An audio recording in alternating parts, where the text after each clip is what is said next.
মাতৃভূমি কাপে ডিমারাজি ওয়ারিয়রে বৃহৎ জয়, সিলভা নাসির হ্যাট্রিক। বরাকে ফুটবলের জনপ্রিয়তাকে ধরে রেখেছে মাতৃভূমি। দেবাশিস সোম। মাতৃভূমি কাপ ফুটবল প্রতিযোগিতায় জয়ী হলো ডিমারাজি ওয়ারিয়র। রেইনবো এফসিকে হারালো 7-1 ডিমারাজি ওয়ারিয়র দল। দলাইয়ের বিএনএমপিএইচএস স্কুলের মাঠে এদিন খেলায় রেইনবো এফসিকে হারিয়ে প্রতিযোগিতার দ্বিতীয় রাউন্ডে পৌঁছল ডিমারাজি ওয়ারিয়র।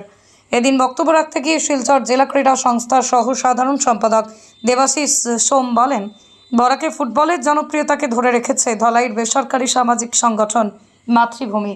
তিনি বলেন, ফুটবলের উন্নতিতে অনেক ক্লাব সংগঠন নিরন্তর প্রয়াস জারি রেখেছে। এর মধ্যে বিশেষ ভূমিকা নিয়ে কাজ করে যাচ্ছে ধলাইয়ের মাতৃভূমি। 2007 সাল থেকে 2024 টানা 17 বছর এক নাগারে জনপ্রিয় ফুটবল প্রতিযোগিতার আয়োজন করে আসছে মাতৃভূমি, যা সত্যিকার অর্থে প্রশংসার দাবি রাখে। সোমবার জেকেএফসি খেলবে ব্রাইট স্টার ক্লাব রাজনগরের বিরুদ্ধে, জানিয়েছেন আয়োজক মাতৃভূমি সামাজিক সংস্থার ক্রীড়া সচিব পিঙ্কু বর্মন।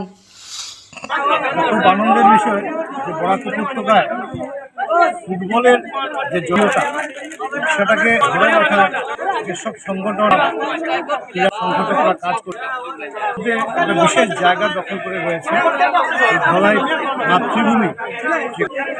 আমরা জানি যে 2007 সাল থেকে আজ 2024 সাল টানা 17 বছর ধরে একটা ফুটবল টুর্নামেন্ট চালাচ্ছেন এখানকার কর্মকর্তারা। আমি বিশেষ করে ধন্যবাদ এবং কৃতজ্ঞতা জ্ঞাপন করছি যিনি শুরুবাত থেকে চালিয়ে নিলেন আমাদের পরম শ্রদ্ধেয় শ্রীকান্ত দাস মহাশয়, যাকে আমরা বন্ধা বলে সবাই চিনি, এবং এখানকার যারা কর্মকর্তারা আছেন এবং মোটামুটি জনসাধারণ এভাবে এই টুর্নামেন্টকে সাপোর্ট করে চলছে, এটা প্রশংসার দাবি রাখে।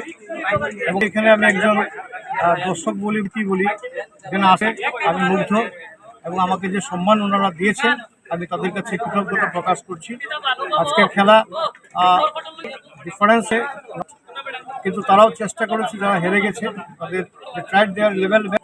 আমার শুভেচ্ছা থাকবে টুর্নামেন্টের এবং নকআউট পর্যায়ে খেলা ছাড়াও পরবর্তী পর্যায়ে যে কোয়ার্টার ফাইনাল, সেমিফাইনাল, ফাইনাল, এগুলোতে আমরা আরও অনেক বেশি আকর্ষণীয় ফুটবল দেখার যে সৌভাগ্য হবে। আমি আবারও বিশেষ করে এই অঞ্চলের যারা ক্রীড়াপ্রেমী আছে সবাইকে অনেক ধন্যবাদ জানাচ্ছি, এবং সবে ফুটবলের জনপ্রিয়তাকে আপনারা যেভাবে ধরে রেখেছেন আমি আবারও মাতৃভূমি ক্লাবের প্রতি আমার শ্রদ্ধা, কৃতজ্ঞতা এবং ভালোবাসা।